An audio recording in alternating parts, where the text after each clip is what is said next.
Hi guys, स्वागत है आपका मेरे YouTube चैनल में। इस वीडियो में मैं आपको बताऊंगा एसक्यूएल के बारे में। SQL stand for structure query language. SQL का इस्तेमाल किया जाता है डेटाबेस से कम्युनिकेशन करने में, जिस तरह नॉर्मल प्रोग्रामिंग एप्लीकेशन बनाने में इस्तेमाल की जाती है, like Java and C and ASP.NET C#। SQL का इस्तेमाल किया जाता है डेटाबेस से कम्युनिकेट करने के लिए, डेटाबेस में डेटा ऐड करने के लिए, हटाने के लिए और उसे मैनेज करने में। अब बात आती है डेटाबेस आखिर है क्या। Database is collection of data in electronic form, यानी जिस तरह हम लोग अपना डेटा पहले स्टोर करते थे मैनुअल फॉर्म में, रजिस्टर्स में, वही डेटा हमने इलेक्ट्रॉनिक फॉर्म में स्टोर करना शुरू कर दिया। बट मैनुअल डेटाबेस में या रजिस्टर्स या कॉपीज़ की मैं बात करूँ, उसमें कई सारी समस्याएं थी, जैसे स्लो सर्चिंग, यानी उसमें किसी चीज़ को ढूंढना बहुत ही मुश्किल होता था। स्टोरेज स्पेस, यानी एक पूरे ही कॉपी या रजिस्टर में बहुत ही थोड़ा सा डेटा स्टोर किया जा सकता है in compare to electronic form. Durable नहीं था वो डेटा, कई बार वो कॉपी ख़राब हो जाती थी या उसे किसी नेचुरल डिज़ास्टर की वजह से वो ख़राब हो जाती थी। और सेंट्रलाइज नहीं था, यानी अगर हमें कोई रजिस्टर या किसी कॉपी का डेटा किसी दूसरे शहर या किसी दूसरी जगह, किसी दूसरे लोकेशन पे एक्सेस करना है तो वो पॉसिबल नहीं था। ये सारी प्रॉब्लम्स का सॉल्यूशन इलेक्ट्रॉनिक डेटाबेस या इलेक्ट्रॉनिक स्टोरेज ने दूर कर दिया। अब जब हम इलेक्ट्रॉनिक डेटाबेस या इलेक्ट्रॉनिक स्टोरेज की बात करते हैं तो हमारे पास दो तरीके से डेटा स्टोर हो सकता है। फाइल सिस्टम में, लाइक एक्सेल, नोटपैड या विनवर्ड, या जिसकी हम माइक्रोसॉफ्ट वर्ड जिसे बोलते हैं, या डेटाबेस में एक ऑर्गेनाइज तरीके से जो डेडिकेटेड डेटा स्टोर करने के लिए बना हुआ है। अब इलेक्ट्रॉनिक डेटाबेस के साथ बहुत सारी फैसिलिटीज़ हमें मिलती हैं, बहुत सारे पर्क्स हमें मिलते हैं। जैसे इलेक्ट्रॉनिक डेटाबेस में हमारी सर्चिंग बहुत फास्ट हो जाती है, जो इसका सबसे बड़ा एडवांटेज है। हम लाखों रिकॉर्ड में से किसी एक रिकॉर्ड को बहुत मिली सेकेंड्स में एक्सेस कर सकते हैं। स्टोरेज, बहुत ही कम जगह में बहुत सारा डेटा स्टोर किया जा सकता है, बहुत ड्यूरेबल होता है ये डेटा, ख़राब होने के बहुत चांसेस कम होते हैं। सेंट्रलाइज, यानी डेटा एक जगह स्टोर होके काफ़ी जगह से एक्सेस किया जा सकता है इंटरनेट के थ्रू। अब डेटाबेस में हम कई तरह का डेटा स्टोर कर सकते हैं। डेटा टेक्स्ट फॉर्म में हो सकता है, एक ऑडियो फाइल हो सकती है, वीडियो फाइल हो सकती है, ग्राफ्स हो सकते हैं, कई सारी चीज़ें हम अपने डेटाबेस में स्टोर कर सकते हैं। डेटाबेस में डेटा जो आता है वो उसका जो सोर्स है काफ़ी जगह से हो सकता है। मोबाइल फ़ोन्स के थ्रू डेटा डेटाबेसेस में पहुंचता है सर्वर्स पे, कंप्यूटर्स के थ्रू, लैपटॉप्स के थ्रू, मेन फ्रेम कंप्यूटर्स के थ्रू डेटा डेटाबेस में स्टोर होता है।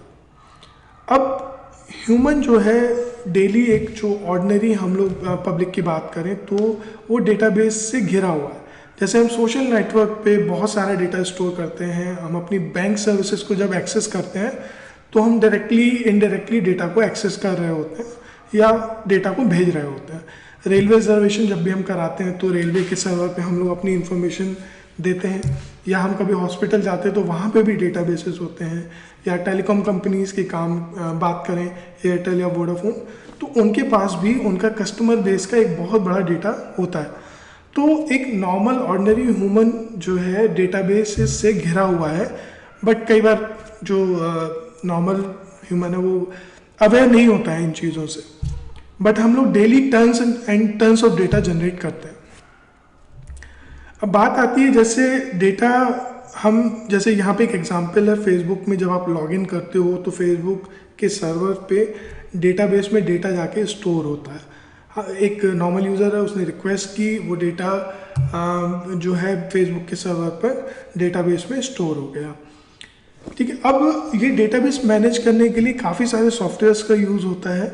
जैसे क्या कहते हैं, जो एसक्यूएल डेवलपर्स हैं वो जब रिक्वेस्ट लेते हैं यूज़र्स से फॉर्म के थ्रू, जैसे आपने यहाँ पे देखा कि फेसबुक पे एक यूज़र ने जैसे मान लीजिए अकाउंट बनाया और वो फेसबुक सर्वर पे सेव हुआ डेटाबेस में, तो इस फॉर्म के थ्रू डेटाबेस में जब डेटा स्टोर करना है तो डेवलपर को कोई एक लैंग्वेज चाहिए जिससे वो डेटाबेस से कम्युनिकेट कर सके। तो एसक्यूएल एक ऐसी लैंग्वेज है जहाँ पे डेवलपर उस फॉर्म से प्राप्त किया हुआ डेटा किसी डेटाबेस सर्वर में स्टोर कर सकते हैं। तो एसक्यूएल हेल्प करता है, उसमें एसक्यूएल लैंग्वेज है इस चीज़ को करने के लिए। अब एसक्यूएल जो है इन 4 मेन भागों में बटी होती है, डीडीएल, डीएमएल, डीसीएल और DSL. DDL stand for data definition language. ये जो डीडीएल है ये स्ट्रक्चर पे काम करता है, यानी कि अगर हमें एक टेबल क्रिएट करनी है, टेबल हमारी यूनिट होती है डेटा स्टोर करने के लिए रोज एंड कॉलम्स के फॉर्म में, तो जो एक्चुअल स्ट्रक्चर होता है वो डीडीएल के थ्रू मैनेज होता है। हम स्ट्रक्चर को बाद में और डिस्कस करेंगे। और जब इस रिकॉर्ड्स की बात होती है, एक्चुअल रिकॉर्ड्स की बात होती है, तो वो डीएमएल के थ्रू किया जाता है। जैसा कि हमको पता है कि डेटाबेस में कई बार सेंसिटिव इन्फॉर्मेशन होती है या इनसेंसिटिव इन्फॉर्मेशन भी होती है, तो उसे एक्सेस करने का प्रिविलेज किसको होगा या किसको नहीं होगा। तो इसके लिए भी एसक्यूएल में हमारे पास कमांड होते हैं कि हम यूजर्स को उसको एक्सेस करने का प्रिविलेज दें या न दें, वो डेटा कंट्रोल लैंग्वेज के थ्रू पूरा किया जाता है। डेटा सिलेक्ट लैंग्वेज जो होती है डेटा एक्सेस करने के लिए यूज़ होती है। जो डेटा डेफिनेशन ने स्ट्रक्चर बनाया, डेटा मैनिपुलेशन ने उसमें रिकॉर्ड डाले, डिलीट किए, अपडेट किए, उन रिकॉर्ड्स को एक्सेस करने के लिए, एफिशिएंटली एक्सेस करने के लिए डेटा सिलेक्ट लैंग्वेज का यूज़ किया जाता है। अब बात आती है एसक्यूएल लैंग्वेज का इस्तेमाल कहाँ किया जाता है।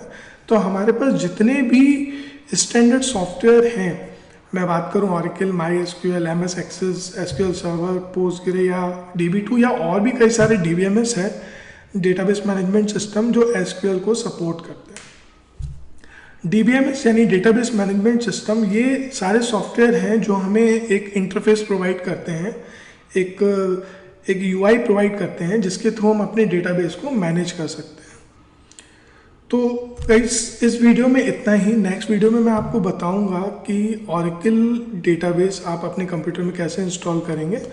हम लोग ऑरेकल डेटाबेस का एक एक्सप्रेस एडिशन इंस्टॉल करेंगे, जैसे कि मैं अपने कंप्यूटर में ऑरेकल एक्सप्रेस 18C इंस्टॉल करने जा रहा हूँ। आप चाहें तो कोई भी एक्सप्रेस एडिशन इंस्टॉल कर सकते हैं, 12C, 11C, 19C, या आप चाहें तो सर्वर एडिशन पे भी मेरे बताए हुए सारे कमांड का इस्तेमाल कर पाएंगे।